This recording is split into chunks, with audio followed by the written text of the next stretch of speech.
Hello guys, ये है episode 4 खूबसूरत मोहब्बत का। तो चलिए शुरू करते हैं। शुरू के सीन में हम देखते हैं कि सुभाष जी टेंशन के कारण अपने घर में इधर से उधर टहल रहे होते हैं और उनकी नजर जाती है मंदिरा पर, जो कि सोफे पे बैठकर गेम खेल रही होती है। चलिए गाइस, मैं आपको मंदिरा का कैरेक्टर थोड़ा सा बता देती हूँ।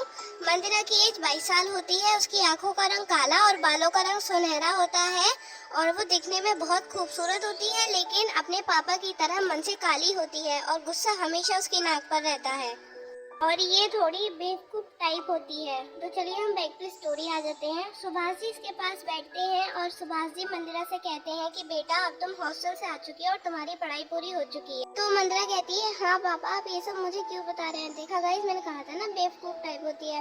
तो सुभाष जी कहते हैं कि बेटा, पहले मेरी पूरी बात सुन लो, बीच में मत टोका करो। तो मंदिरा कहती है, जी पापा कहिए।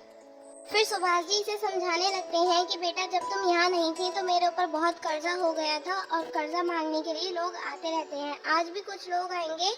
चाहे मुझे कुछ भी हो जाए, तुम्हें कमरे से बाहर नहीं निकलना है जब तक मैं ना बुलाऊं। इतना सुनकर मंदिरा डर जाती है और वो पूछती है कि पापा, वो कौन लोग हैं जो आपसे कर्जा मांगने आएंगे?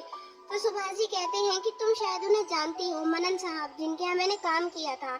इतना सुनकर मंदिरा बहुत डर जाती है, क्योंकि उसने अभी तक बस मनन का नाम न्यूज़ और न्यूज़पेपर में ही देखा था। क्योंकि मनन बहुत बड़ा क्रिमिनल होता है और वो बहुत बड़े बड़े क्राइम करता है। इतना सोचकर उसकी आंखों में नमी आ जाती है। तो सुभाष जी उससे कहते हैं कि बेटा, तो चाहे तुम्हारे पापा की जान ही क्यों न चली जाए, तुम्हें बाहर नहीं आना है। इतने में ही रानी जी बाहर से अंदर भागती हुई आती हैं और वो बहुत घबराई भी होती हैं। सुभाष जी उन्हें देखकर कहते हैं, क्या हुआ रानी जी, आप इतनी घबराई भी क्यों हैं? तो रानी जी कहती हैं कि सुभाष जी, बाहर सांप की गाड़ियां खड़ी हैं और वो अंदर आ रहे हैं।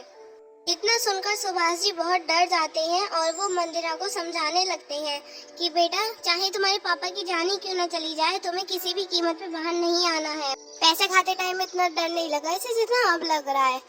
फिर गेट खुलता है सुभाष जी के घर का और वहाँ से मनन एंटर करता है। मनन के पीछे पीछे ही अंश और उनके बाकी सभी बंदे अंदर आ जाते हैं और मनन आकर सोफे पे बैठ जाता है और वो टेबल पर अपने पैर रख देता है और अंश उसके बराबर में आके बैठ जाता है और उनके सभी बॉडीगार्ड्स उनके पास में खड़े हो जाते हैं और मनन सोफे पे बैठकर सिगरेट पीने लगता है।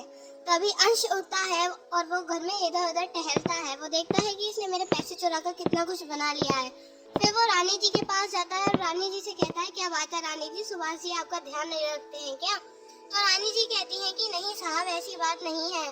तो अंश कहता है कि ये देखिए आपका सफेद बाल। इतना कहकर वो उनके सिर से एक बाल तोड़ देता है और रानी जी को दे देता है। रानी जी उसे बहुत गौर से देख रही होती हैं और ये देखकर सभी लोग हंसने लगते हैं।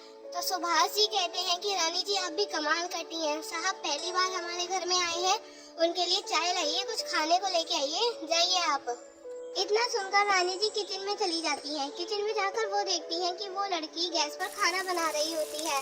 तो रानी जी उससे कहती हैं, ए लड़की सुन, बाहर साहब आए हुए हैं, उनके लिए चाय बना और खाने के लिए कुछ बना। ये रूपवान चेहरा ढककर आना, कहीं फिर से हमारे लिए दिक्कत खड़ी कर दे। इतना सुनकर वो अपना चेहरा ढक लेती है और उसकी आंखों में आंसू आ जाते हैं और वो पुरानी बातें याद करके रोने लगती है और उन सबके लिए नाश्ता बनाने लगती है। फिर मनन सुभाष जी से कहता है कि मेरे पैसे कहाँ हैं सुभाष, जो तूने चुरा लिए थे? तो सुभाष जी कहते हैं कि साहब आप पहले कुछ खा लीजिए, हम इस बारे में बाद में बात करते हैं। मतलब वो बात काट रहा होता है। तो मनन कहता है कि मैं तुझसे पूछ रहा हूँ, मेरे पैसे कहाँ हैं सुभाष? तो सुभाष जी कहते हैं कि साहब आप बहुत थक गए होंगे, पहले आराम कर लीजिए थोड़ा।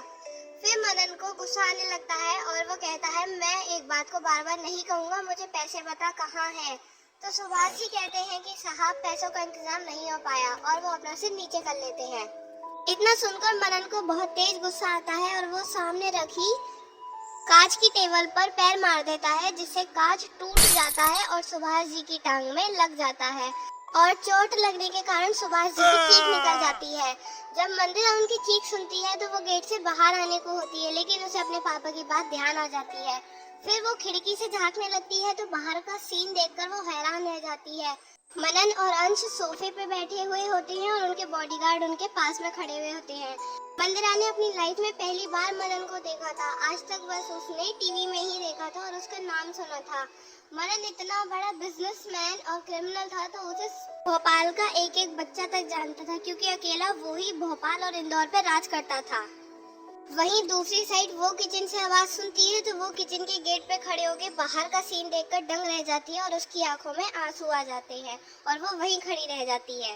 गाइस, ये था एपिसोड 4 खूबसूरत मोहब्बत का। आपको कैसा लगा हमें कमेंट करके जरूर बताइएगा। लाइक और शेयर करना मत भूलिएगा और अगर आप चैनल पर नए हैं तो सब्सक्राइब जरूर कीजिएगा।